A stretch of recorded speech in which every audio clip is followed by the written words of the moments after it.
What is up, you spooky bitches? We are back and we have another episode of the Hello Sidney podcast here, a podcast for horror lovers where we discuss any and all things horror. And it's me, your girl, Sidney. Welcome back to another Friday, another episode of Stephen King month. And the movie that we're talking about today, I think, is easily the movie with the most devastating ending.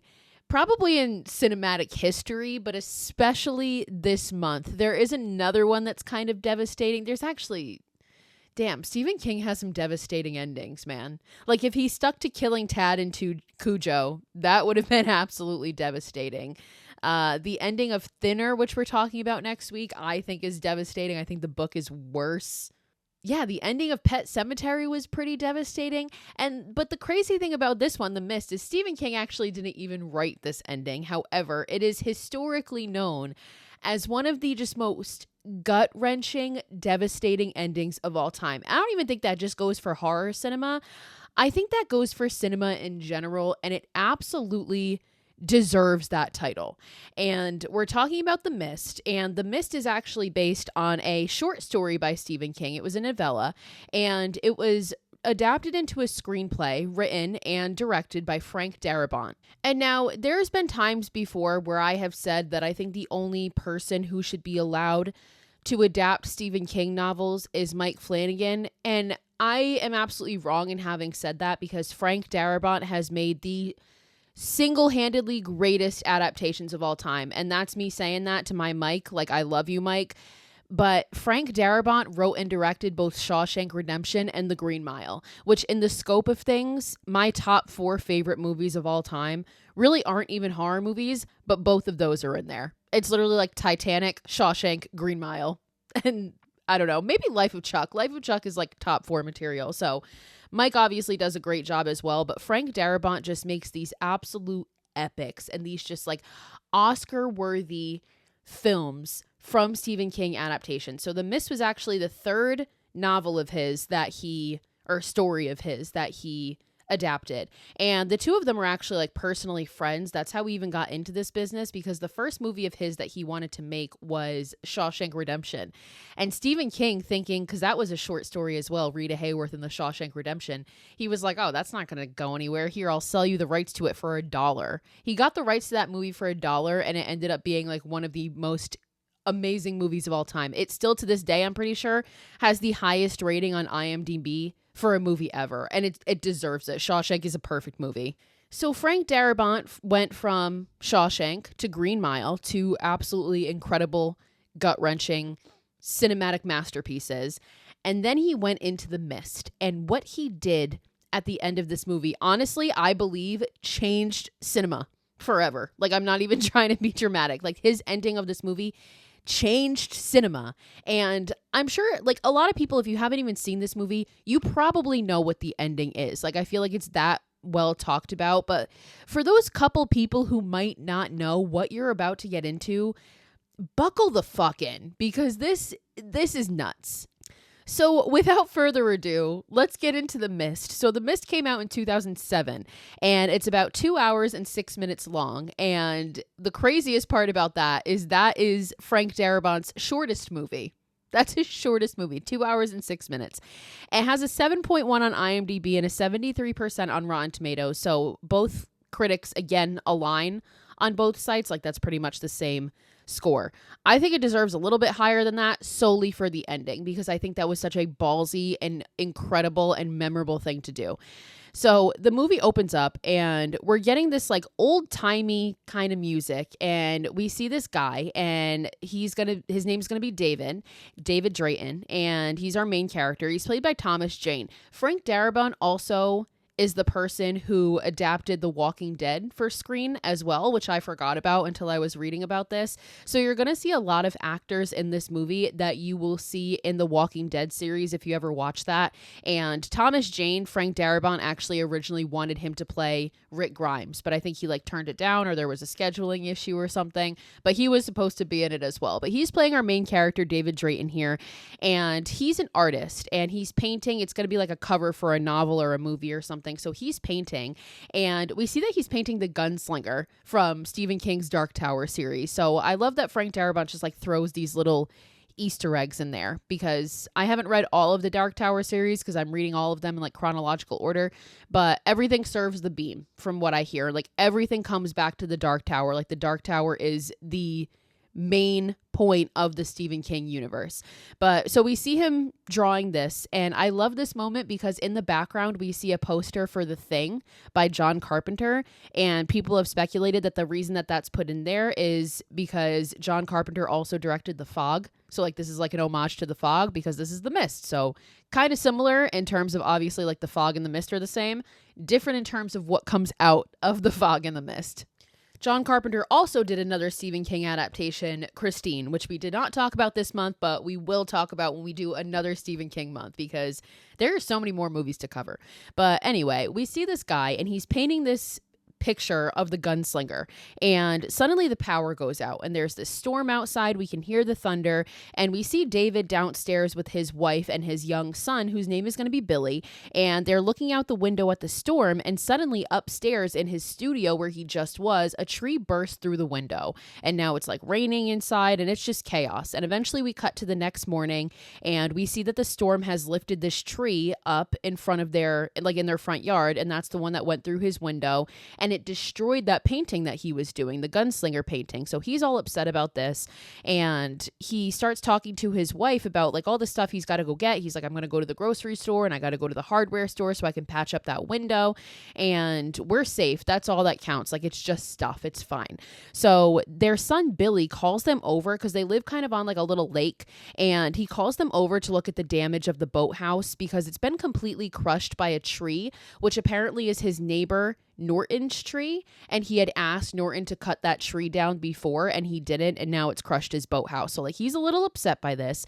But then his wife looks out and notices this mist rolling in, and it looks like it's coming off the mountains across the lake, and she thinks it's weird, but David kind of plays it off. He's like, nah, whatever, like it's just normal, it's just mist. So David goes to his neighbor Norton, who is aggravated because we see that a tree has also crushed his car. So he's pissed off, and he tells David, I'll give you like the number to my insurance people. Like, I know it's my tree that crushed your boathouse, whatever.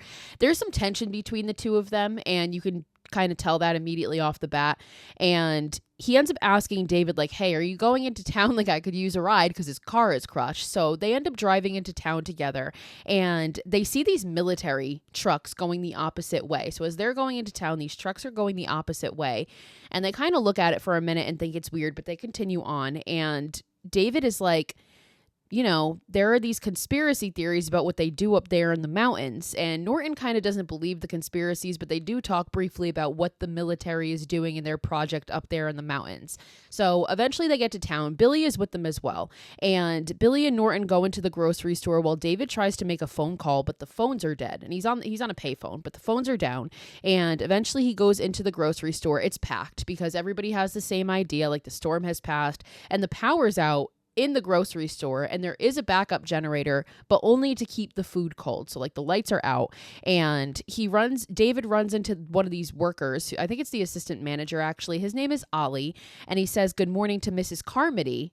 And Mrs. Carmody just looks at Ollie and is like, I don't know how good it is. So Mrs. Carmody is going to be one of the worst characters of all time. Like, just genuinely one of the worst, most terrible characters of all time. Like, I put her up there with that fucking piece of shit from Train to Busan.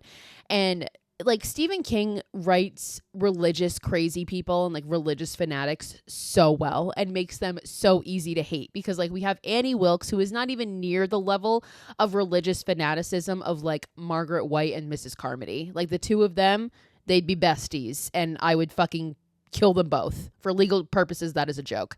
So David ends up finding Norton and Billy. They're shopping, and Norton goes to get his stuff and like thanks David for helping him out. So the two of them seem to kind of be mending things, and like Billy even asks his dad like, oh, are you and Mr. Norton going to be friends now? And David's like, yeah, I wouldn't go that far.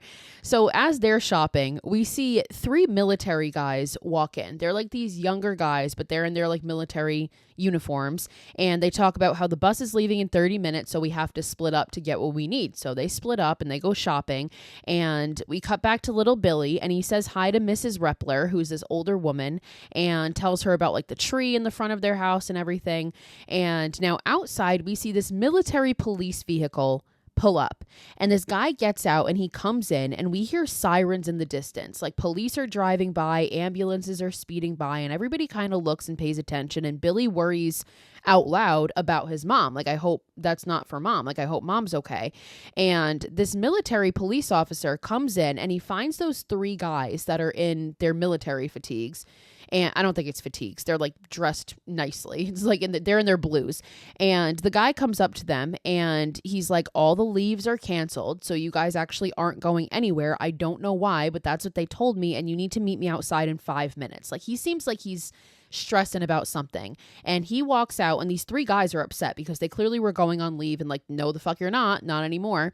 So as that happens and this guy leaves, suddenly in the distance, this massive siren blows. This is like, I don't live somewhere where we get natural disasters, luckily, but I imagine this is like a tsunami siren or like one of those sirens that like you hear it and it's immediately like, oh shit, like something is fucking going down. So everybody hears this and they stop in their tracks and they look outside because they know that this doesn't mean anything good. And then suddenly outside we see this man and he's got blood on him and he starts running towards the store frantically. And eventually he gets inside and he's screaming and he's saying something in the mist, something in the mist. And he's like, something in the mist took John Lee, like it took somebody. And he shuts the doors and he's panicked and everybody looks outside and he tells them and like begs them, do not go outside. And there's one guy who's like, yeah, fuck this. And he decides that he's going to make a run for it and go to his car.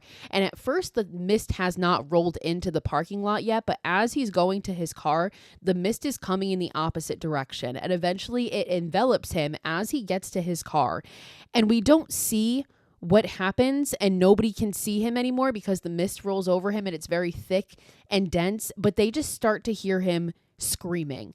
And everybody panics and closes the doors and gets back inside as the mist overtakes the store. And now the front of the window, like the front of the store is all glass. Like it's a giant glass window. So one guy starts speculating like, oh, it's a pollution cloud. It's a chemical explosion. It has to be. Like they're wondering what the fuck this could possibly be and how it's harming people.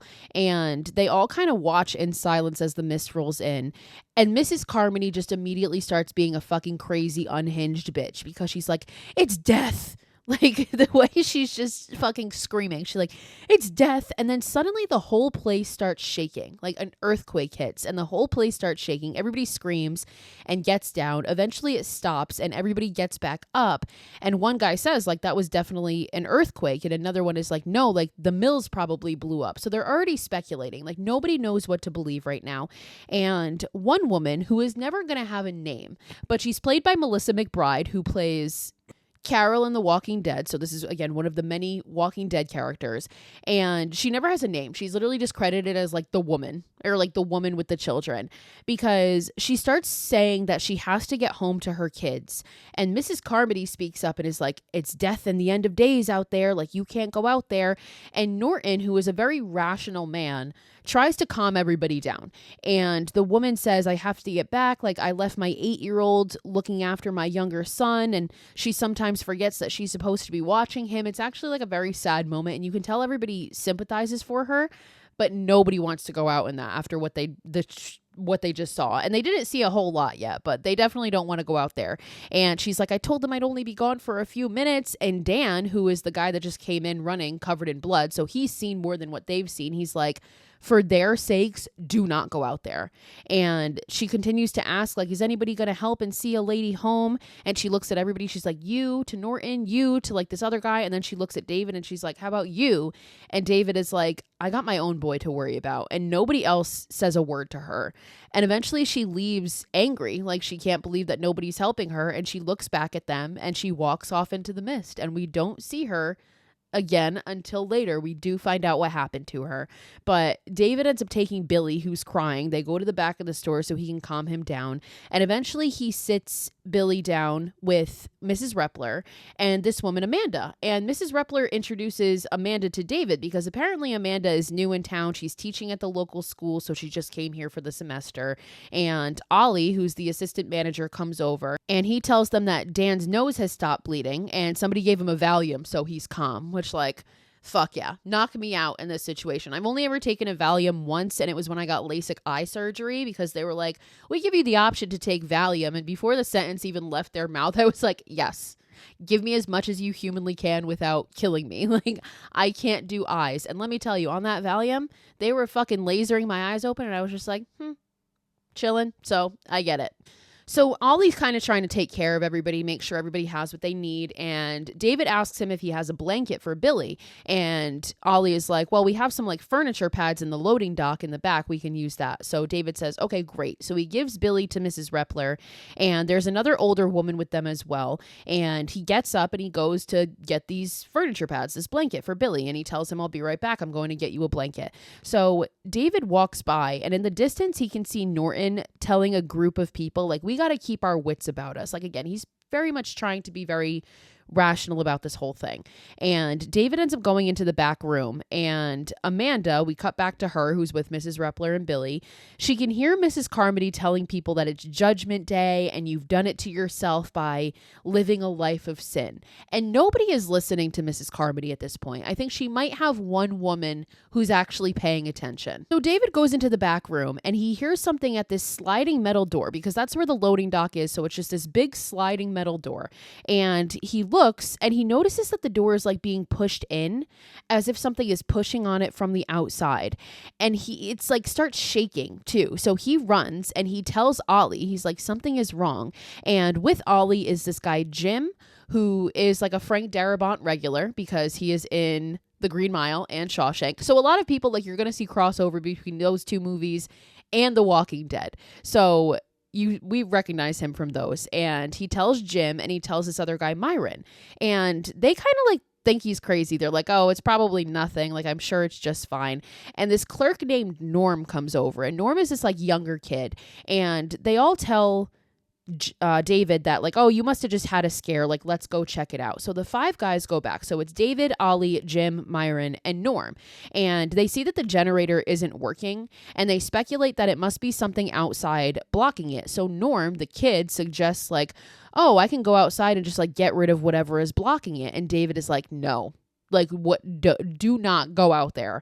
And Norm is like, no. Like, Jim starts offering that he goes out there, and Norm is like, no, it's my idea. Like, I want to go. And Jim like looks at David as he's trying to fight them, and is like, we don't believe that you heard something. And he starts just like berating David. Like, you can tell he just doesn't like him, because David is like college educated and Jim is not. Like, he kind of makes fun of him, like, oh, just because you're college educated, you think you fucking know everything. And Ollie steps in trying to be like the mediator, and is like, guys, like, the food will last without the generator. It doesn't matter. Like, the generator is literally just to keep the food cold, and that's the least of our concerns right now. And Jim ends up telling Norm, like, you know what, you should go out there. You want to go out there, go ahead. So he sends him out, and David is like, you're gonna let this kid risk his life over a generator that doesn't even matter? And Jim basically tells David to shut the fuck up. He's like, I don't care what you say, like, shut the fuck up. So Ollie tells David, like, they've lost their sense already, like, just let them solve it, like, just stay out of it. So Norm, on top of it, calls David a pussy. Okay, then get what's coming to you. I don't fucking care. That's what I would say, but David's a way better person than I am. But, like, I tried to warn you, you little fucking bitch. Now, Norm is wearing this t-shirt at this point. It's for, like, a radio station, and it's one of the few radio stations that Stephen King owns in Maine. So that's another little, like, Easter egg and homage to Stephen King. So after calling David a pussy, they open the door, and this is like a really cool effect, and it actually isn't an effect. They did this practically, like, using like temperature differences and shit. I could never make movies because I'm fucking dumb. I would never know how to do this. But when they open the sliding door, the mist just stays there. Like, it does not roll inside. So they see the mist on the other side of the door, and Jim and Myron kind of laugh, because they look at David and they're like, see, no boogeyman, like, you fucking idiot. I don't know what you think you saw or heard. But then suddenly they hear something, and they look down and they see this long tentacle just writhing in, making its way in, and suddenly it grabs Norm by the leg and it starts dragging him out. And David is the only one out of these fucking idiots, with the exception of Ollie. Ollie's good. The only one that actually fucking does anything, because he immediately jumps into action and he grabs Norm and he's trying to drag him back. And again, if that was me, I would be like, you want to call me a pussy now, you little bitch? Like, yeah, I fucking warned you. But more tentacles start coming in and start grabbing at Norm, and everybody else is just frozen. Like, no one is helping. Jim's standing there like a fucking sack of fucking potatoes, like the dumb, useless bitch he is. And eventually Ollie is the only one to jump in, and he grabs Norm, and these tentacles start grabbing at Norm and like ripping his skin off. Like, it rips like the skin off of his legs. Eventually it like rips the skin off of his face. And now Ollie jumps up and he goes over to this case where there's an axe, and he breaks it as the tentacles continue to rip at Norm. And Ollie takes the axe and he swings it, and he goes to cut one of the tentacles, but as he goes to swing it, they manage to grab Norm. Like, David loses his grip and it drags Norm out, so Ollie just hits the floor. And Norm like holds on to the door. Like, he almost gets knocked out in the process. Like, he hits his head on the door, but he comes to and he like holds himself up on the door, and David and Ollie try to drag him back in. Like, at this point he's completely covered in tentacles. Like, they're everywhere. There's no getting this kid back. And eventually they just have to let him go, and they keep coming. And as this is happening, other tentacles are coming in as well, and one of them like grabs this bag of dog food that's back there and like bursts it as those two fucking bumbling idiots watch in absolute terror as they're being absolutely useless. And eventually, again, they realize they have to let Norm go, and they do, and he's dragged out, and he's still alive, and he kind of like looks back and gives them like one of these, like, help me, but they fucking can't. There's nothing they can do. And with Norm, the rest of the tentacles all slide back out as David takes the axe, and there's one remaining tentacle, and he starts cutting it. Like, he chops it, and he chops a part of the tentacle off, like the tip of it, so that he can close the door, and he closes the door as fast as humanly possible. And after the chaos is over, he's breathing heavy, and he just looks around, and he looks at Jim, and like the look of anger in his eyes could fucking kill a man. Like, he is pissed. And Jim starts to try saying sorry. He's like, I'm sorry. Like, how was I supposed to know? And then he blames David. He's like, you should have said what you meant better. I would kill him with my bare hands. And instead of killing him, he does punch Jim in the face, but like, I would watch the life go out of him. I would kill him with the axe, or like, I would do something more, because fuck you. So David punches Jim in the face, as he should. It's the least he could do. And he's like, you got that kid killed. Like, that is on you. And Ollie ends up breaking up the fight, because Ollie is very much like the voice of reason throughout a lot of this movie. And Jim just keeps saying sorry. And David tells him to get out of here and not to tell anybody yet, because they don't want to cause a panic. And eventually, like, the lights go out. Like, the generator turns off and the lights go out. And Ollie is like, we have to tell people to stop them from going outside. Like, nobody can go outside after what we just saw. And David is like, they're not going to believe us. Like, what were those tentacles even attached to? And they wonder that, and we're kind of going to figure that out at the end. So David comes out, and he runs into Amanda, who sees that he's completely covered in blood, and she's like, what the fuck happened? And he's just like, he changes his shirt, and he's like, you can't let Billy see me like this. And he asks her to keep Billy away. Like, I'll tell you later, I'll explain, but like, just keep him away. So Jim continues to say sorry, like, this stupid bitch. Like, the damage is fucking done, and you're a dumbass, and it's your fault. And Myron like passes out beers, because at this point, honestly, what the fuck else are you going to do? And the four guys make a plan on how they're going to tell people about what they just saw and how they're going to stop those things from getting inside, because at this point they all look and remember that the whole front of the store is plate glass. And Ollie points that out, and they all look, and they're like, fuck. Like, they don't say anything, but you could just tell in their eyes, like, they have this moment of realization where they're like, shit, like, we might be fucked. So David ends up calling over Norton, because Norton, again, is like a very rational dude, and they start to tell him. And all four of them are agreeing on the story, and Norton doesn't believe them. And in fact, he like starts laughing at them. Like, he thinks it's a joke. And then he gets mad, and he looks at David, and he's like, is this payback for the lawsuit that I filed against you? Like, wasn't it enough that you won? So now we kind of understand like where the tension came from between the two of them. But he, again, like starts getting angry, and he's like, is it because I've been out of towner and you guys don't like out of towners? And eventually, like, David tries to physically drag Norton to the back, because they have a tentacle back there, and David tries to tell him like, just come and see. And he tries to like grab Norton and bring him back, and Norton like screams and pushes him off and like threatens him. And Ollie eventually tells everybody, because now at this point there's kind of a crowd around them, and he tells everybody, including the manager of the store. He tells them all to come back, and the manager like yells at Ollie and is like, this is ridiculous. Like, he starts laughing too. He thinks that they're just messing around, and Ollie looks at the manager and goes, I'm going to need you to shut the fuck up and listen, which, like, fucking props, Ollie. I love Ollie because he seems like so innocent and quiet, but he ends up actually kind of being a bad bitch. And I love him. So he tells his manager, like, shut the fuck up and listen. And he tells everybody to listen to David if they're thinking about leaving. So David starts telling everybody, I don't know what the mist is, but there are dangerous things in it. And Dan agrees. Dan is the guy that first ran in saying there's something in the mist. So he agrees. And he says he didn't see the things, but he knows that there's something in there. And David ends up telling everybody what just happened. And Norton smiles and shakes his head, continues to think that this is just a big joke. And David continues to tell them about the tentacles. And at the mention of the tentacles, the manager starts laughing too. And he also thinks it's a lie. So David is like, fine, if you guys don't take our word for it, then just go look. So sure enough, a few guys, including the manager, Norton still refuses to go.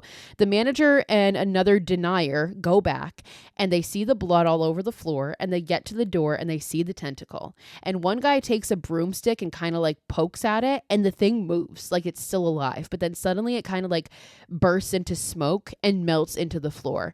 But the people who denied it aren't denying it anymore, at least with the exception of Norton, who refused to go back here. So at this point, the manager goes back out and he has to admit that he was wrong. And he's like, it appears that we may have a problem of some magnitude here. Like, that's how he says it. Like, yeah, you don't fucking say. So everybody ends up working together to kind of board up the front, like, because again, it's like plate glass and there's a crack in the window. So they're taping that up and they're like barricading the windows with like piles of dog food and fertilizer. And as this is happening, Mrs. Carmody is praying out loud. And she's like, Mrs. Carmody is in the bathroom and she's praying out loud. And she's saying like, let me help these people and preach your word. They can't all be bad. Like, some of them can be saved. And now Amanda comes in and hears her and she's like, can I use the fucking bathroom? And as Mrs. Carmody is leaving, Amanda tells her like, listen, it's okay to be scared. And if you need a friend, like, you can come to me, because Amanda's a sweetie. But Mrs. Carmody is a fucking raging bitch. So she turns at her and she was like, I have a friend. God, like, okay, enjoy your fucking life with that, you stupid bitch. And then she goes on, like, as if that's not enough, she has to go on to like berate Amanda, and she just gets mad at her out of nowhere. And she's like, don't condescend me, don't mock me. And she starts getting angry, and Amanda's like confused because she has no idea what the fuck she did, because she didn't do anything. And Mrs. Carmody says something so awful to her, because she's like, the day I need a friend like you, I'll squat and I'll shit one out. And she leaves. Like, you, like, it's always the fucking religious people that are so like holier than thou. And I'm not saying like if you're a religious person, you're a shitbag. I'm saying like religious people like this, like religious fanatics, religious people with religious delusions. It's always them that are like so holier than thou. Like, I'm above you because I believe in God, and like are so just insulting and fucking demeaning and condescending. God, I hate them. So we cut back to the main area and we see Norton, and he's still not convinced because, again, he didn't go see this tentacle and he's not believing it no matter how many people are telling him. And he's a lawyer. So again, like, he's treating this as if it's a fucking courtroom, and he's trying to tell the others. And David even says, like, this isn't a courtroom. And Mrs. Carmody comes out and is like, there's no defense against the will of God. Like, no matter what you're saying, this bitch comes out of the fucking woodworks and like has to put her 2 cents in. I hate her so much. But Norton is like, listen, whoever wants to discuss this rationally are welcome to join me, while the others stack dog food. Like, he still just doesn't understand why they're doing this or why people believe. And Mrs. Carmody, on the other hand, starts preaching. So we have like 2 fucking extremes here. Like, this guy doesn't believe at all, despite the fact that so many people are telling him. And this fucking bitch believes the complete extreme that this is the end of days and it's because they sinned. And that's kind of what she starts saying now. She begins preaching, and again, there's one woman listening to her, and she's like, it's all been written in Revelations. And she starts reading from the Bible and reciting Revelations. And most everybody else is looking at her like she's crazy. And she's like, we should prepare to meet our maker. The end has come in the mist. And Jim at this point threatens her. Like, Jim goes up to her and fucking threatens to like hit her. And Amanda's like, okay, there's no need for that. But Mrs. Carmody goes on and is like, listen, if you doubt, go out into the mist. And everybody like starts yelling at her to shut up. Like, nobody is really having this right now. And everybody's like, shut up. Like, you're scaring the children. And she's like, they should be scared, and continues preaching about the vengeful God. Like, they have a vengeful, angry God, which, like, why would that be the God you want to worship, you crazy lady? But she does. So she goes on and she's like, he demands retribution and blood, and we have to take sides, and it's the saved and the damned, and the good book calls for blood. Norm was first, and now God calls for the rest of us, and the bill must be paid. Like, she's basically saying we have to make blood sacrifices to get through this and to be saved. And they all look at her like she's fucking crazy. And as she's just going off on this tangent, Amanda goes up and slaps her in the face, which, like, she deserved for the fucking shit comment, and she especially deserves for all this too. So she starts bleeding, like, from the lip from being slapped, and she kind of like touches it, and she's like, another down payment, like, about bleeding, like blood sacrifices. Like, then fucking bleed more, bitch. Nobody cares. Like, just go somewhere. And Jim looks at Amanda as like, so I can't smack her, but it's okay for you to. Like, Jim obviously very much wanted to smack her. But Mrs. Carmody looks at Amanda and is like, it'll come for you.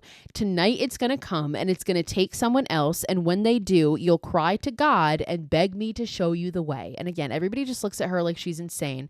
And Ollie looks at her and is like, if you don't shut up, I will wrap this tape around your mouth. Like, Ollie is not fucking having this. And Mrs. Carmody says to Amanda, if you hit me again, you'll be on your knees to me before this is through. And like, that will never happen. I don't even want to fucking look at you, you crazy bitch. Get the fuck away from me. And Ollie says to the rest of everybody after Mrs. Carmody looks away or walks away, he's like, for any of you who are not local, like, you should just know that Mrs. Carmody is known in town for being unstable. Like, she's the local crazy person pretty much, as we can tell. So we see Billy talking to the military guys, and he's asking, like, why haven't your friends come to rescue us? Like, you should call them. And apparently the phones don't work, so they can't call anybody. And David comes over. He asks the guys to help them with, like, barricading the windows, and he comforts Billy, who's saying, like, I hope mom is okay. And David is like, I'll bet she's fine, and I'm gonna get us back to her. But it doesn't seem like David's completely convinced of that. And we cut back to Dan, and he asks the manager if there's a gun in the store. And he's like, no, like, this is a small town. Nothing happens here. I don't have a gun. But another guy pops in, and he's like, I have a shotgun out in my truck. Like, I could try for it. And David comes in, and he's like, no, like, it is not worth it. And then suddenly Amanda is like, well, and she opens her purse, and she pulls a handgun out, and she pulls out a bunch of bullets. So, like, the thing isn't loaded, but she has bullets, and she has a gun. And she's like, my husband wanted me to have it. And she hands it over to Dan, and Dan is like, does anybody know how to shoot well? And sure enough, Ollie steps up, and he's like, yep. Fucking Ollie. Like, it's always the quiet ones. Like, Ollie is like so like shy and timid, he seems at first, but he's like a badass bitch. And they all actually like kind of laugh for a second. Like, his manager laughs at him, and Ollie loads the gun. And at that point they realize, like, oh, he does know how to handle guns. And he's like, yep, state champion target shooter 1994. Okay, go off, you fucking queen. I love Ollie. So Norton and a few others start going to the door, and they say, you know what, we're leaving. And they get angry when David tries to tell them no. And like a fight kind of breaks out, like an argument breaks out, and Norton is like, we're experiencing a disaster. It's definitely not supernatural or biblical. Like, okay, you are wrong in both ways, to be honest. And he's like, we need to seek rescue. It's the only way that we're getting out of here. So we're leaving. And David is like, okay, you know what? If I can't stop you, then at least do something for me. Tie this rope around your waist to let me know that you've gotten at least 300 feet. And Norton is like about to agree, but then this biker dude steps in, and we had seen him earlier. And he's like, you know what? I'm going to go with them, and I'll do it because I think we could use that shotgun from this guy's truck. And the guy that has the truck is like, you have brass balls, brother. And he like gives him the keys to his truck and explains where the truck is. So Ollie ends up giving a knife to this guy, the biker guy. It's like a little knife he pulls out, and he's like, here, you can use this. And the biker pulls out this like massive fucking like hunting knife, and Ollie is just like, okay, like, Ollie, just hang on to your gun and just let that be your thing. So Norton looks at David, and he says, there's nothing out there in the mist. And David says, what if you're wrong? And Norton says, I guess the joke would be on me after all. Yep, it's about to. So Norton tells everybody that they're going to send back help. And Mrs. Carmody just looks at him and is like, you're all going to die out there. You'll die out there. Like, again, starts flipping the fuck out. And Norton and the others look at her and just ignore her, and they walk out into the mist. And the biker follows them, and before he walks out, he looks at Mrs. Carmody, and he's like, I believe in God, but I don't think he is the bloodthirsty asshole that you make him out to be. And I have to say, she ate with this line right here, as much as I hate her, because without missing a beat, she looks at him and says, talk that over with the devil when you run into him. And like, oh, fuck. That might make me second guess even going outside, because that's actually the most threatening thing she said yet. But he just looks at her and he walks out. So we cut to them walking into the mist. It's Norton and the group that he's with. There's like a total of 7 of them, and the biker follows behind them with the rope tied to him. And the others in the store all watch anxiously as the rope continues on normally for a while, normally, and then suddenly it stops. And suddenly it starts to go again, but then it starts getting pulled violently. And they're all holding onto the rope, and it starts like cutting their hands. It cuts David's hands, and they're all screaming. The group tries to pull the rope, but they all start getting pulled instead. It's like they're now having like a tug of war with the mist. And then suddenly the rope gets like higher up, as if it's lifted that guy up into the air. So eventually the rope drops and they drag it back in. And when they get to the end of it, they see that it is all bloody. Like the end of the rope is dripping in blood. So they all scream. They're all panicking. And at the end of the rope, they start dragging back. It's the biker guy's bottom half. He has literally been split in half, and it's the bottom half, waist down, still attached to this rope. So they all scream. They cut the rope and they shut the door. And they're like, fuck. So like if anybody didn't believe David and them before, they definitely believe them now. And Norton found out the hard way, and I don't fucking feel bad for him because he was a dick about it. So like, go ahead, go into the fucking mist and die. I don't care. Get mutilated. So Mrs. Carmody, of course, starts up and she's like, now do you see and believe? And they all like, it's for the first time nobody tells her to shut up. Like they all just like look out the window and stare out into the mist, just completely shocked. So we cut to Private Jessup, who is one of those military guys, and he goes to check on Sally, who he knows. She's a clerk she's like one of the cashiers at the grocery store. And they talk about their parents and how they're worried about them. And he tells her that he's shipping out in a couple weeks. And then they start to talk about like, why did we never go out in high school? And like they kiss. You could tell they obviously have a thing. And we cut back to the front, and one guy is looking out the window when suddenly he sees a giant bug fly over and land on the window. And he screams, which causes David to come over, and he looks, and it's like a giant fly. It's like the size of like, it's bigger than my fucking head. Like it's bigger than a human head. And these things all start landing on the windows. Like it's not just the one, it's multiple. And the others all catch wind of this, and they're just like watching in disbelief. And Mrs. Carmody starts reciting Revelation about locusts unto the earth. And she points out their stingers. She's like, look at how big those stingers are. And more start to fly and land on the glass. And David shines a light through the glass, and we see a bunch of them flying over. And Ollie looks up and he screams when he suddenly sees this like pterodactyl ass looking creature. Like it is like triple the size of any of these little, I say little in air quotes, these little flies, because they're still like the size of my fucking head. And this like pterodactyl creature flies over, and it scares all the little bugs away, and it starts smashing into the glass, and it cracks it. And Ollie is like, fuck, I think they're attracted to the light. Like everybody turn off the light. So people start running to the back of the store, and like a stampede happens at this point because everybody's panicked. And the things just start flying into the windows. And again, like it's cracking. And at this point, a hole breaks in the window, and Mrs. Carmody is praying, reciting Bible passages as everybody's panicking. And the guys try to hold the glass, but they know that it's going to give. And again, like that big pterodactyl creature has now created a hole in the glass. So they had made this like makeshift weapon where they have this mop in a bucket of lighter fluid, and they are going to try and like set it on fire to make it a torch. And David goes to get the mop, but the person with the lighter is like struggling to get the lighter to work. So they're struggling to get it on fire as the things start to fly in. And Amanda manages to kill one of them that comes at her. And another one goes at Sally, that young girl who's like the cashier, and it stings her in the neck. And she immediately falls to the floor and like starts writhing. And we see Amanda grab another lighter, and she can't get this one started either. And even at this point, she's like, damn, childproof. Like thing is fucking childproof. They can't get it to work. And now this giant creature, like the pterodactyl looking one, flies in, and it looks like a mutated bird, like a mutated fucking pterodactyl mixed with a bird, like an eagle or like a vulture or some shit. And everybody starts yelling at Ollie to shoot it, but it's right in front of the glass. And he's like, I can't, like it'll smash the glass, like it'll smash the window. And the thing flies in, and it starts flying around, and Ollie is running after it with the gun. It is utter chaos at this point. Like the little flies are flying in, stinging people.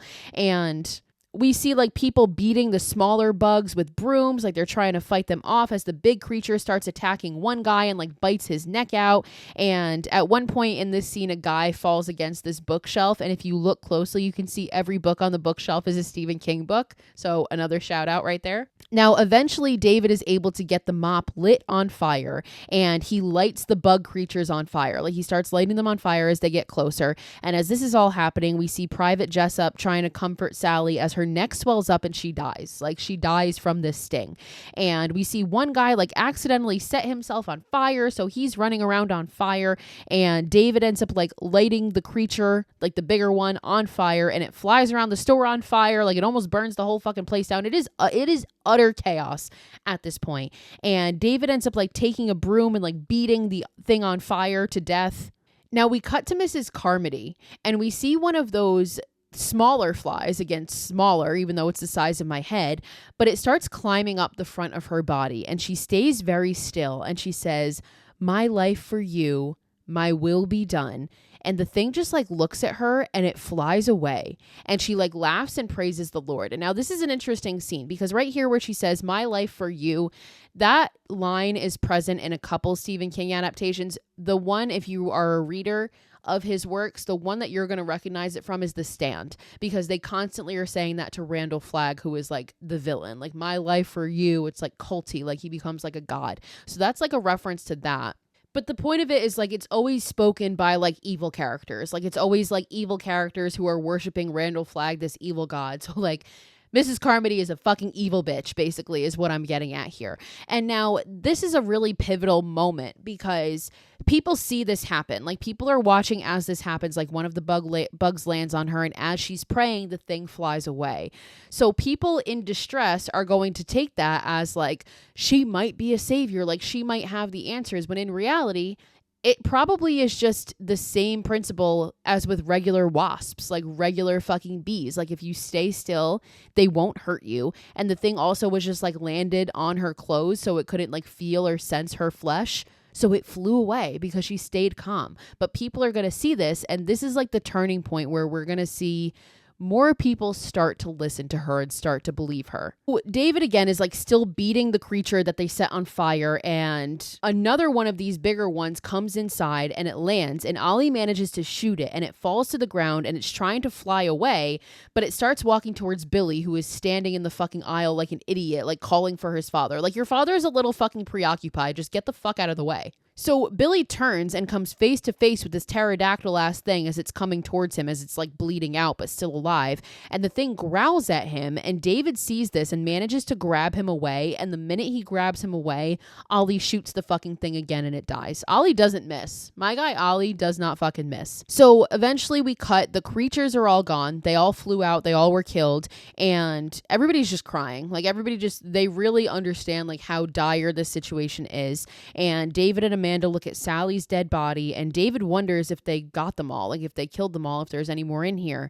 And one woman is like, she said they would come at night and someone would die. And they look at Mrs. Carmody. So between her kind of making that prophecy and it coming true, and them seeing the wasp like leave her be while she was praying, people are now starting to believe that she's like a prophet. And this movie and this story in general, honestly, if you ask me, shows the scariest side of human nature. Because if we are in situations that are this stressful and this life or death, and like lawlessness is removed because nobody's really being held responsible for what they do here, humans get so scary. Like what they start to believe and the things that they start to do gets really fucking terrifying. And we're going to see that throughout the rest of this movie. So Amanda comforts Billy, who like cries that he wants his mom, and he eventually falls asleep. And David and her like kind of have this moment, and he asks her like if she has kids, and she doesn't. And they talk about how like, tonight I saw creatures that shouldn't exist. Like, I feel crazy. And David agrees with that. And now in the book, the two of them have a much deeper relationship. So they had known each other already before they met in the market, and they've been having an affair. And they actually find the time to fuck in the grocery store in the middle of all this, which like, how the like, where, when, how, why, Where are you getting the time? This is crazy, but okay. So at this point, Ollie comes over and he tells David that Joe is getting worse. So it turns out that Joe is that guy that accidentally set himself on fire and they were able to put him out. But now he has severe burns all over his body. And David goes over to him and he's on the ground and his brother is over him. And we see that he is, again, just very badly burned. Like the skin on his head is coming off. Like he looks gnarly as fuck. Like it looks bad. And he is able to speak slightly and he's like, I didn't know anything could ever hurt like this. And he starts begging them to kill him. He's like, I can't take this. Like, please kill me. Like, give me the gun. I'll do it myself. And he's crying. And David is like, listen, we're going to work something out. I just need you to hang in a little longer. So he agrees. And back with Amanda, we see her go to this other older woman. So it's not Mrs. Repler, it's the other one that's been with them. And she goes to like wake her up and be like, hey, can you watch Billy? I have to go to the bathroom. But she looks down and she sees that this woman is dead and there is an empty pill bottle next to her. So she has killed herself, which like now we're seeing just how desperate these people are and like how hopeless they're getting as well. So Ollie and David end up going to the manager and to Dan, and David says, we need to get Joe some antibiotics and some painkillers because he's not going to make it through the night. And we're thinking of going to the pharmacy next door. And David is like, we need to get out of here. And what happens when one of those really, really big ones, like an even bigger one than the one that just broke through, a bigger one decides to break through the window? And Dan is like, yeah, we almost burned the whole store down with like the makeshift fucking torch. So like, that's not a good idea. So Amanda comes over and hears this too. And she tells them about the woman who just committed suicide, and they end up bringing her body back into the room with the others who have died, and they're kind of just keeping back there for now. And David brings up his truck, and he tells them, like, I have a truck out there. I think we should go bring supply back for the injured, and then my truck can hold 8 people in it, and we just got to drive as far as we can. And Amanda starts to argue with it. Like, she doesn't think it's a good idea. And he's like, David Norton got at least 200 feet. Like, I am parked half that distance. Like, we can make it. And Amanda's like, we don't know how far the mist has gone. Like, we could be driving forever. Like, it could be up the whole fucking eastern seaboard. Like, we have no idea. And David is like, the best reason to get out is Mrs. Carmody, because she is our Jim Jones, which, like, I like that they made that reference because that is definitely the vibe that you get. Like, she is very Jim Jones and she's getting people to follow her by using fear. And David even says, I want to get out before people start drinking the Kool-Aid. And he brings up how she already now has 4 followers, and by tomorrow night, she'll have a whole congregation, and she will sacrifice someone to make it all better, and she'll convince them that that's the right thing to do. And Dan agrees, and Amanda is like, no, I believe people are good. Like, we're a civilized society. And David is like, yeah, as long as you can dial 911, but now there are no rules, and you will see how primitive they get. And Dan chimes in, and he's like, they will turn to whoever promises them a solution. And I love this dialogue because I think this sums it up perfectly, because as somebody who like worked in prison for as long as I did and like has a background in psychology and like I literally saw like the worst of human nature, I do believe that humans are inherently violent, but we are socialized to not be. Like we actually fear consequences, most of us. Like we fear going to prison and spending our lives there, so we don't act the way that we might naturally want to. Like we don't act on our impulses. And I think this is very much evidenced by, I made like a whole like dissertation on this when remember the Travis Scott concert when everybody started getting trampled? You do not realize how selfish you are until you are in a situation where you need to be selfish. Because I remember reading reports on that of like people were like throwing other people to the ground and standing on top of them so they could get air. And it's like these people would probably never do this if they were not in this life-threatening situation. But your preservation, like your self-preservation is so strong that you are going to do whatever you need to do. And that's very scary that we can all be pushed to that point. But I do think we can all be pushed to that point. And when David says this here, yeah, as long as you can call 911, but now there's no rules. And again, like the second you remove that like level of responsibility, almost like you're not going to be held accountable for this, like people are going to start doing some fucked up shit. And Ollie chimes in at this point too and says what I think. And he says, yeah, as a species, we're fundamentally insane, which I absolutely agree with. And he's like, why do you think we invented politics or religion? Which is so fucking true. Why would we need that? So they all agree, and David is like, okay, so the pharmacy is our test run. So he goes out and he tells Billy that he's leaving for a minute, and Billy cries and doesn't want him to leave, like the things are going to eat you. And he comforts him and he leaves him with Amanda, and he takes Amanda to the side and he's like, listen, if something happens to me, take care of him for as long as you can. And he gives her the keys to his Jeep and is like, just keep driving. So they all start going to the door, and Mrs. Carmody gets in front of them and is like, where do you think you're going? Like, you're going to die. And David announces to everybody that they're going to the pharmacy. They're going to bring back supplies. And Mrs. Carmody is like, no, you'll bring those things back. And this woman, who is now one of Mrs. Carmody's disciples, agrees and is like, you'll make them come. And Mrs. Carmody is like, you'll die out there and they'll come back for all of us. Like, do you want that to happen? And she starts rallying people. And now more and more people are starting to listen to her. And suddenly Mrs. Repler throws a fucking can of peas at her and it like hits her in the head. And she's like, shut up, you miserable buzzard. I love Mrs. Repler. Like, she's a bad bitch. And then everybody kind of looks at her and she's like, what? Stoning people who piss you off is okay. They do it in the Bible and I have more peas. So like, she's ready to fucking throw more hands or throw more peas at Mrs. Carmody as she deserves. So Private Jessup gets up and he's like, I'll come with you guys. So he goes, and Mrs. Repler looks at Jim, who's also going to go with them, and is like, I had you in school, didn't I? You were an underachiever.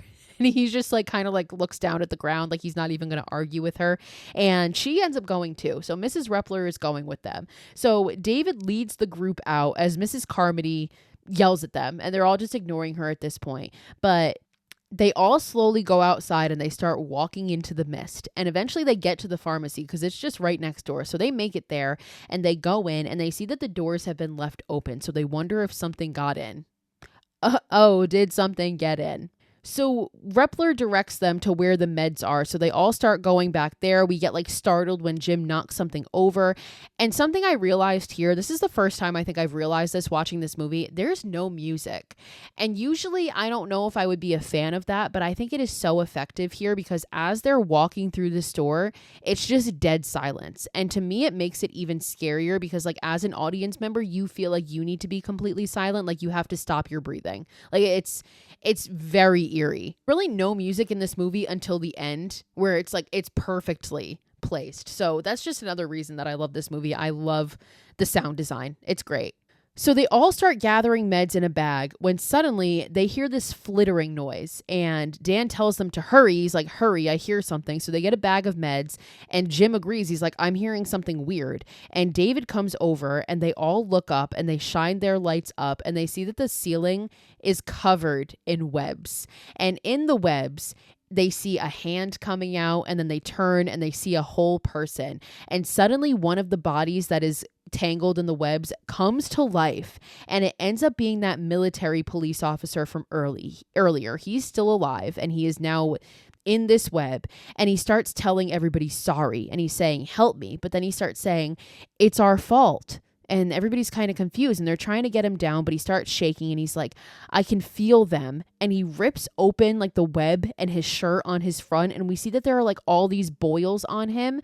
And these bugs just start bursting out of them and like bursting out of his skin on his face. And it's all spiders. So it's like that fucking urban legend of like the girl who like thinks she has a pimple, but it bursts and it's like a spider laid eggs in her. Like this is that fucking urban legend coming to life. And it's honestly probably my own personal hell. Fuck that.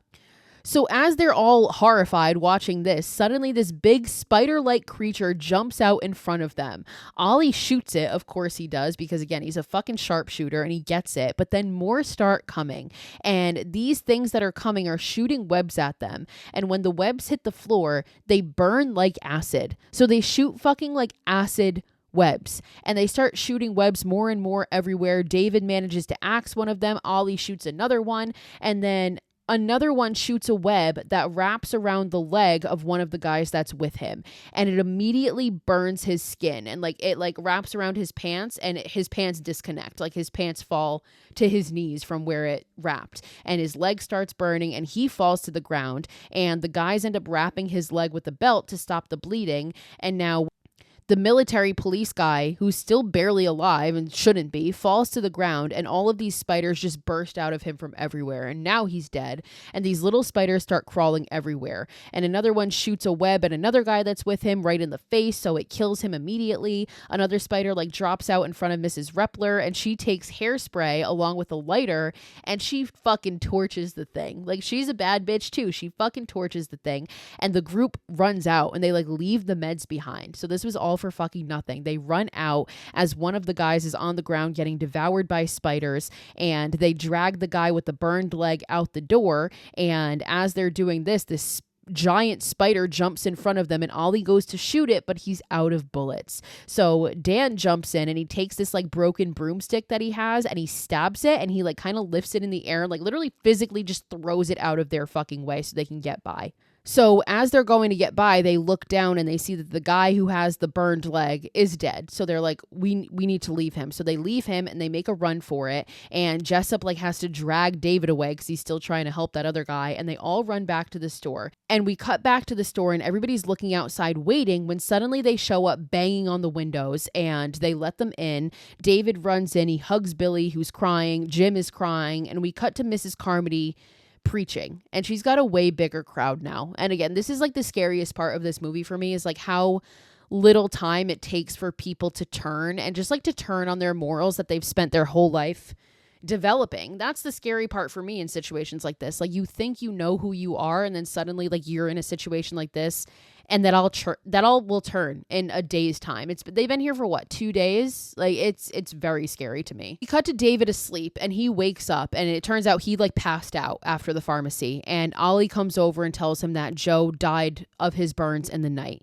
And Amanda tells them like she's getting people really whipped up, like people are really starting to follow her, and Ollie is like, yeah, she has them believing that she has a direct line to God. Like, they think she's like a prophet at this point. And Mrs. Repler says to David and Ollie, like, if you guys are still thinking of leaving, I'm in. Like, we need to get out of here. And David is like, I don't know anymore. Like, I don't want to be responsible for people dying again. So now he's like second guessing the fact that they should leave and make a run for his truck. So we cut to Mrs. Carmody's crowd, and probably the most shocking part of the movie is that Jim is now a believer. And Jim is a believer now because he is so traumatized by what he just saw in the pharmacy. I don't think he has another choice. And he's like repeating what she's praying. Like, everybody's like praising her.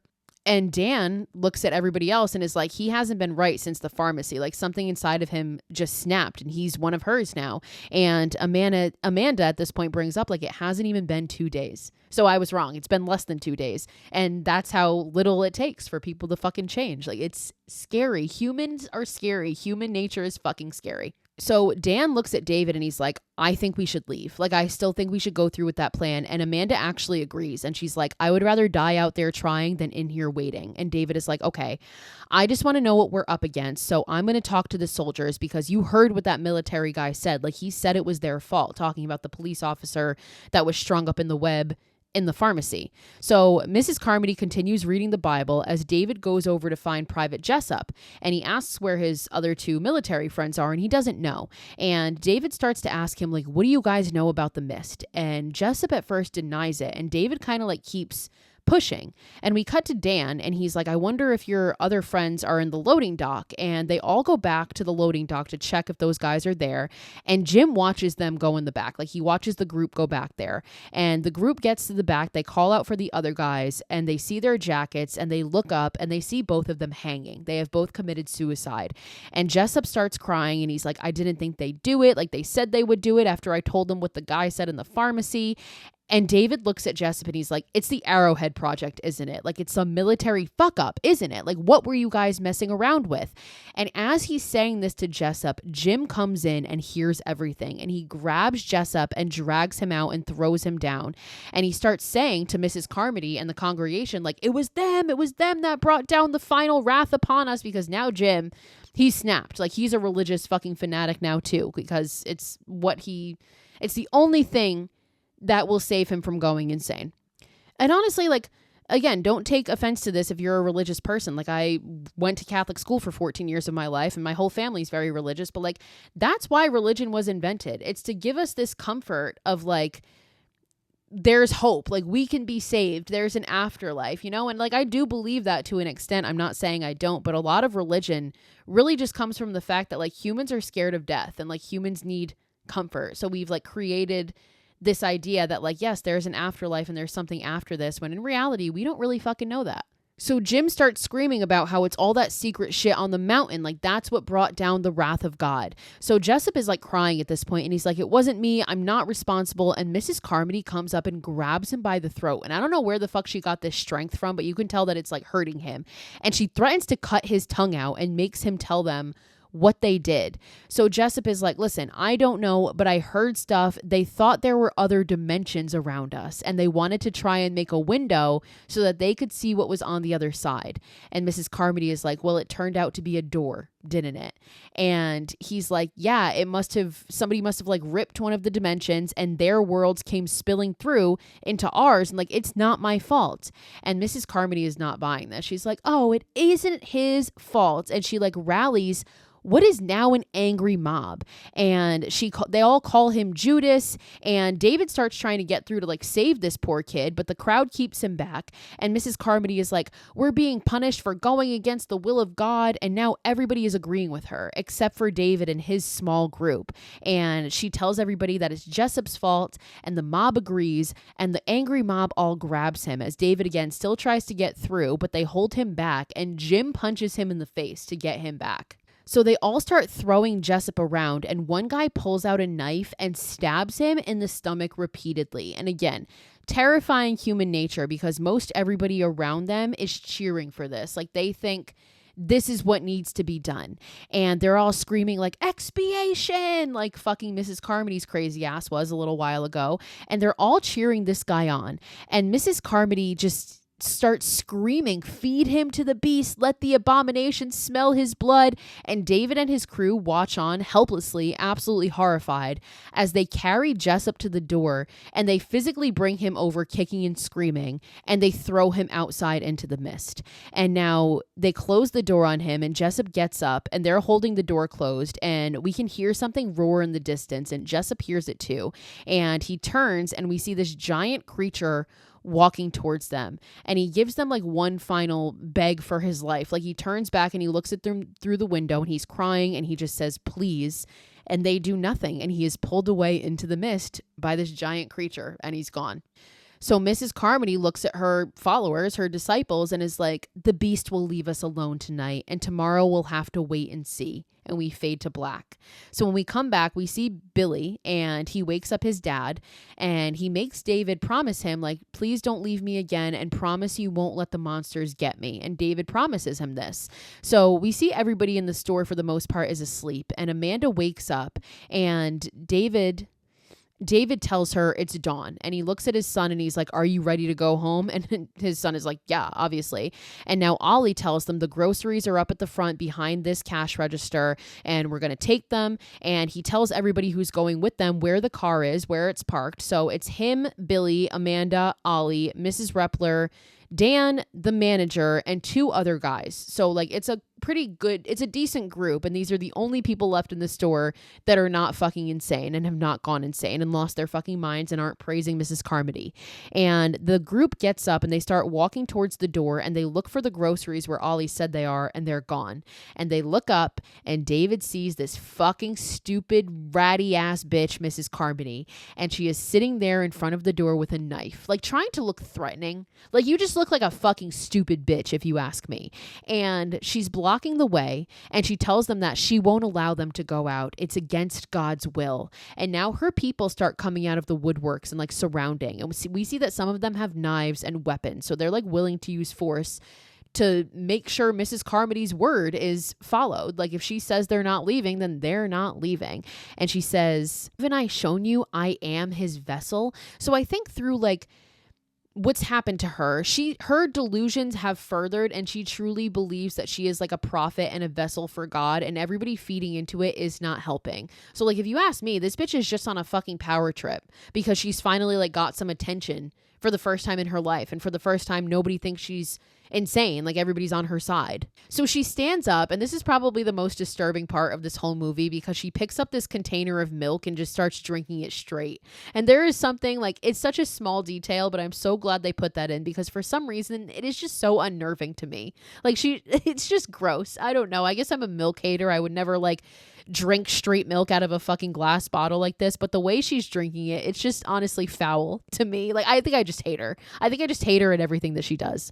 And David is like, listen, like we're not asking you, like we didn't interfere, so we're just asking that you don't interfere. Like just let us go. And Mrs. Carmody is like, she starts screaming to everybody, it's these people who brought this upon us and they refuse to bend to the will of God and they're sinners and they mock our God. And now she's getting the crowd all worked up and more people start pulling out weapons. Like they all have knives and shit. And Mrs. Carmody is like, it's from them the blood of human sacrifice must come.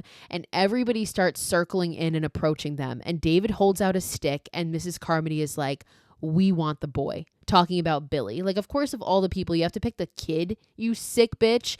And Amanda, like, holds Billy on for dear life, like, holds on to him for dear life. And it just becomes utter chaos as they all try to grab at him. And David starts fighting, and the group is fighting everybody off. And Mrs. Carmody also says, get the whore too, talking about Amanda. And as she's screaming this, all of a sudden, we hear a gunshot, and her milk container bursts. And we see that she has been shot. It went through the container into her stomach. And Ollie looks at her. And she looks at him and he just shoots her in the head fucking point blank range and fucking finally kills this bitch. And he points the guns to everybody else who now is fucking horrified. They all drop their weapons and David just looks at him and says, thank you, Ollie, which like is as if Ollie was not already a badass bitch. He's the one that finally gets to take this bitch out. And I'm so glad there was no like showdown or no like hesitation here because you know he could have like pointed it at her and then there was like her begging or her saying this and that. Like I love the fact that he completely caught her off guard and was just like, yeah, I'm done with you, bitch, and just fucking shoots her immediately.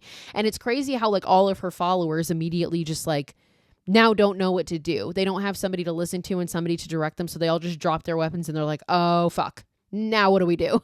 Because again, it's so true in situations like that, like you're always going to look to a leader and they just looked to the wrong leader and now they have nobody. So the group, now everything's completely silenced because everybody is stunned and the group continues to the door and one woman cries out like, you killed her, you murdered her. And Ollie looks at David and poor Ollie, like he is a good dude. He's like, I wouldn't have shot her, David, like if there was any other way. And David's like, I know, like nobody's blaming him for doing that. And the group all opens the door and they run out and we cut to Mrs. Carmody and we look at her dead body. She's laying there dead on the ground as she deserves to fucking be. Burn in hell, you sick, twisted bitch. So the group all starts running towards the car, and in the commotion, they lose Bud and Myron and Ambrose, who are like the other three guys that are with him. They end up getting separated from them. And Ollie is the first one to get to the truck, and he opens the door for the other ones when behind him, we see a creature approaching. And this one is giant. And the others just watch as the thing grabs Ollie. And as that's happening, a smaller one attacks the other three guys that got separated. And the group watches as the creature just tears Ollie apart. Poor Ollie, R.I.P. my guy. And the manager and the other guy try to run, and we see David, Billy, Amanda, Mrs. Repler, and Dan get into the car, and they wonder if the others can see them. So they start beeping the horn to try to like attract them to where they are. And we see the manager, he hears the horn, but he's like falling over himself, and he goes back into the store and he ends up going back inside. Like we don't see them let him in, but I do assume that they let him in. So he goes back into the store. Another guy is attacked and killed by creatures. And Mrs. Repler just, when nobody comes to the car, is like, are we going?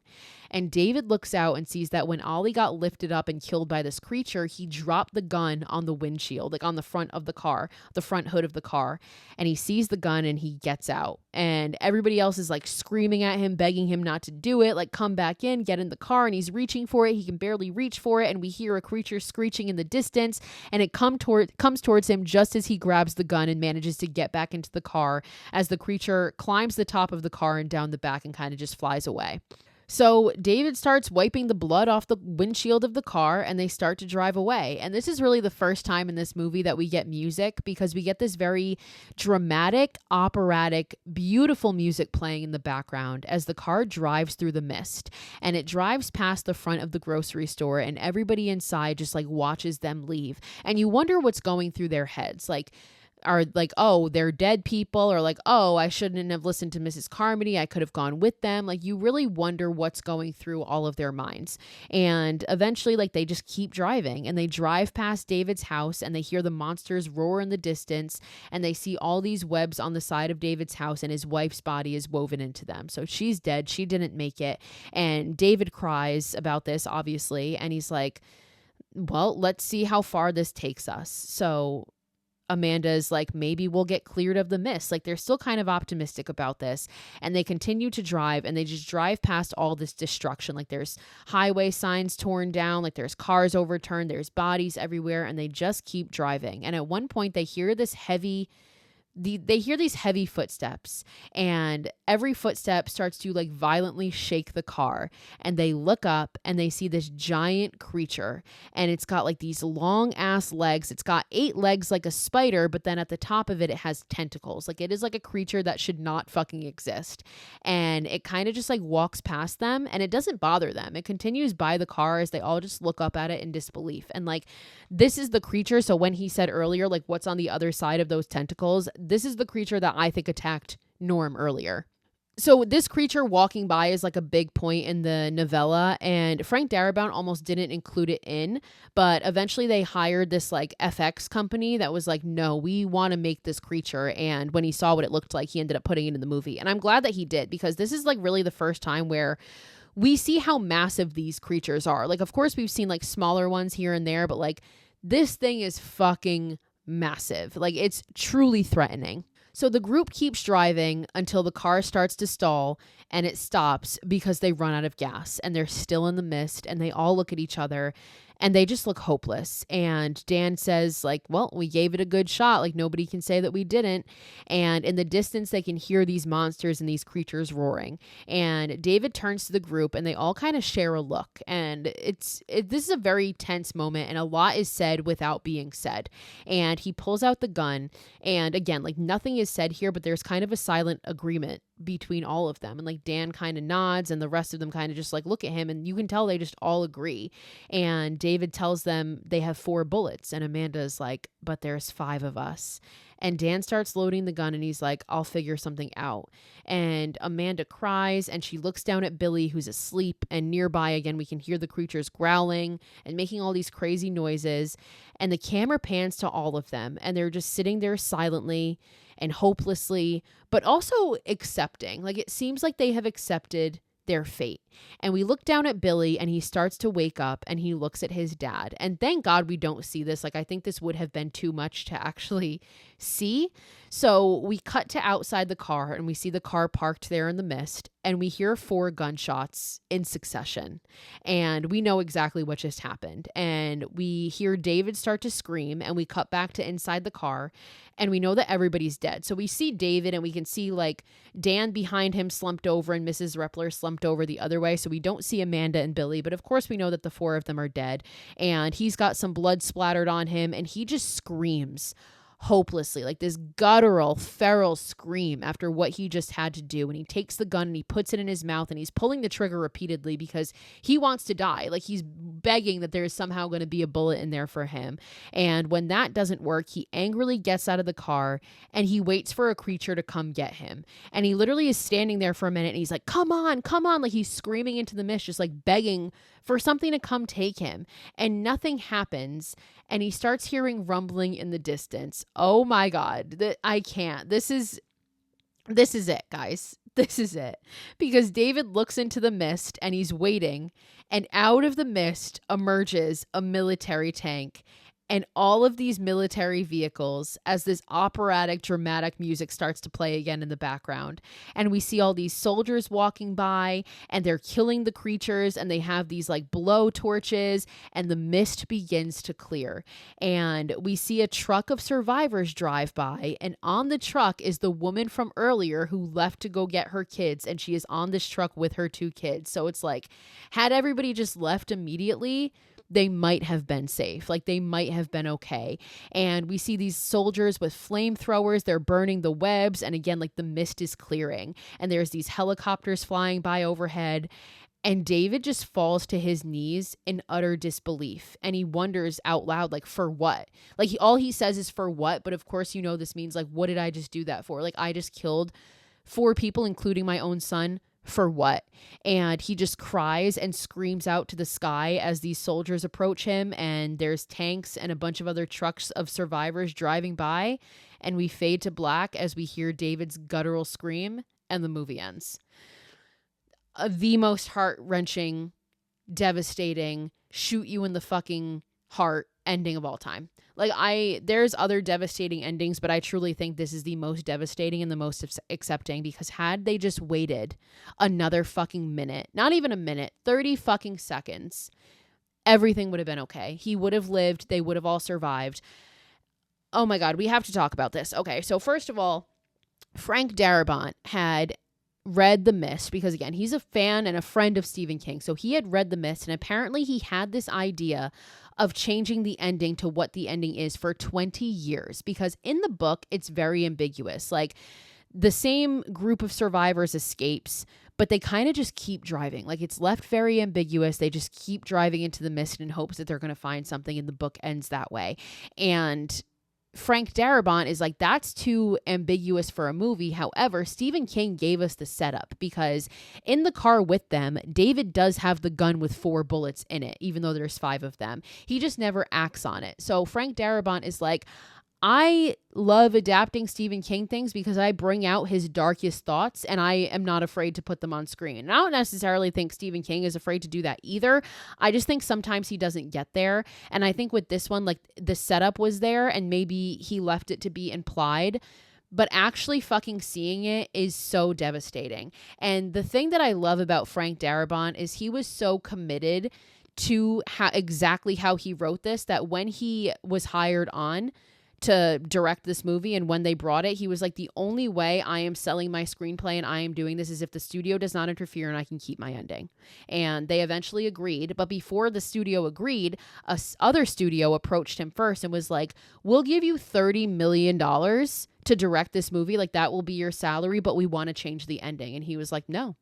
He turned down $30 million, which like when you're super rich, like I guess you can, even if you're super rich though, like that's hard to turn down that amount of money. And he ended up taking half that. So like he still got $15 million from it, which like is an insane amount of money, but he could have gotten double that, and he turned it down because he felt so strongly about this ending. And I will forever be grateful to him for it, because again, if you ask anybody on the street right now what's the most devastating ending of a movie ever, I guarantee you like at least like 7 out of 10 of them are probably saying The Mist. And the other 3 probably haven't seen the movie. Like it's The Mist. It's always The Mist. Stephen King has actually said that he likes the ending of this movie better than he likes the ending of his own book. And he has said that this film adaptation has truly scared him. Like it truly scared the shit out of him. And Frank Darabont said like that is the best compliment I've ever received and like the highest level of praise you could possibly get. Because I honestly agree. I think the story in general is one of Stephen King's scariest, because yeah, the creatures are scary, and like in a lot of his other stories, like creatures and the supernatural are scary, but what truly scares me is again like the human condition and human nature, and how we will turn against each other so easily when we are in times of peril and stress and lawlessness. And it's a very real thing, and this movie / this story I think illustrates that so well. Now, I've said this before, Stephen King can have just normal everyday experiences and turn it into the scariest shit ever. And that's exactly what happened. So he originally wrote this novella. It was published in 1980 as part of one of his books of short stories. And he was inspired to write this story when he was in a supermarket in Maine and he looked and saw that the whole front was made of glass, and he's like, what if there were like creatures that were breaking through those windows? Like, that's the first thought that came to his mind. And again, like, this man's brain needs to be preserved, because I would love to live in his brain for literally like 10 minutes just to see how his mind works, because I am not nearly creative enough to look at something and be like, oh wow, I wonder what would happen if like these creatures started coming through there. Like, that would never be my first thought, but it's his first thought, and thus was born The Mist. So at the ending of this movie, in addition to having that truck of rescuers go by and we see the woman from earlier, which, by the way, Melissa McBride's character, the original script, it was written that they were going to drive by and see her body woven up in one of the nests, or like in one of the webs. So she actually originally wasn't going to make it, but Frank Darabont was so impressed with her performance, like in her very short scene that she has in the supermarket. He's like, no, she deserves to live. So he actually ended up switching it and she lived. And I love that he did that, because I think that is like even more of a twist of the knife to him after what he just did. And what would have been even more of a twist of the knife, Frank Darabont thought of, because in addition to having her on that truck, he wanted to have another truck of survivors and it be all the people that were in the grocery store.